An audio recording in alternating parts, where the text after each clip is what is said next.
Hi, this is Dee with the Paper Drawer. I wanted to share with you today a journal that I made yesterday using Kay Comer's technique for construction. She is doing a craft with me for the month of January. Every Monday she'll be doing a layout page. So I thought I would try it, and basically it is the foundation is made with copy paper. I found that real interesting.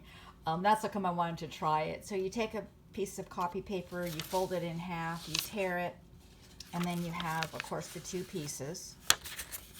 And that's your booklet. What I did was, it was a little too square for me, so I went ahead and cut this off and made it more of a rectangle, and I like that look a little bit better for myself. So what you do is you pamphlet stitch the two pieces together, and then that's your book.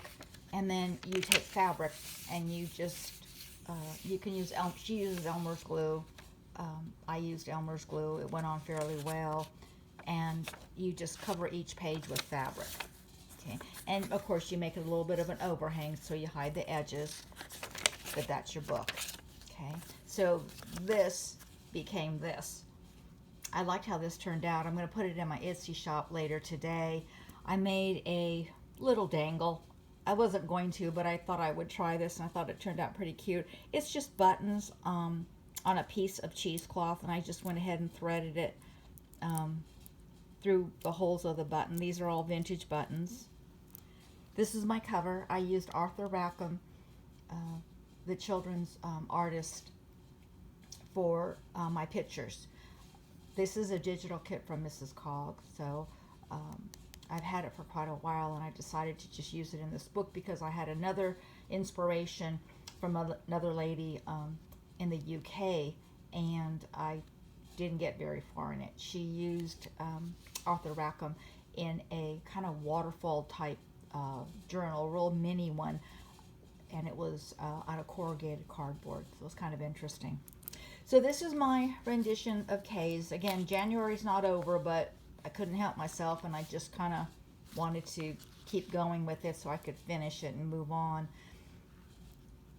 I used part of my snippet for the cover, and then I just started layering, and I did messy stitching. Here's the first page. My little pompadoodle. These are all vintage buttons throughout the book. The little twist quilt is from the thrift store that I found a big ball.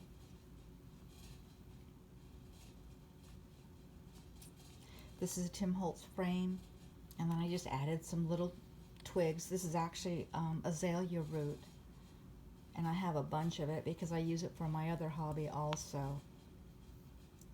And I did some slow stitching, but most of it got covered up, but that's okay. And I just layered the lace and cotton doily and so forth on it. It's kind of a thick page because of the frame. Feels like there's 2 pages there.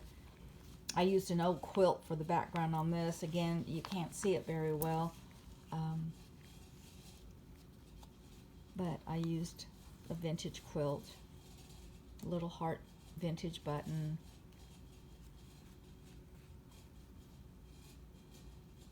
I love all of his artwork. I can't say that any one of these is my favorite picture. This is my background fabric. And I just put some twigs on here. I sewed the buttons on the paper, on the page, the picture. And this has little fairies living in the root of a tree. So I thought that was really cute. I really like that. There's 2 little kids peeking out behind the tree.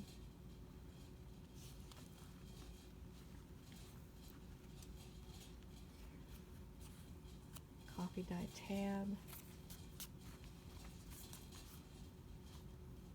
Some vintage lace stitched around it.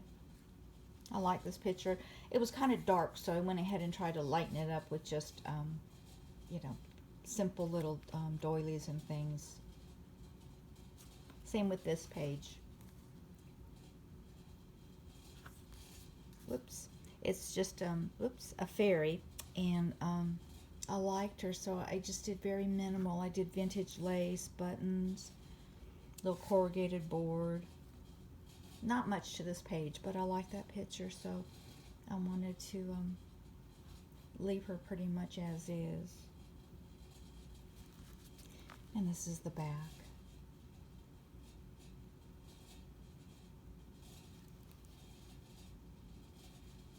I put another piece of my snippet on the back here and kind of made it look like a spine.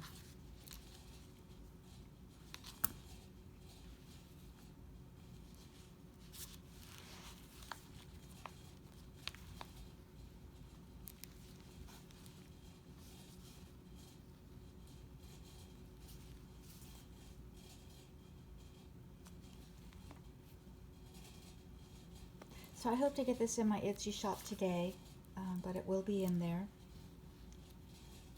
So just a short video just to share. Thanks for watching.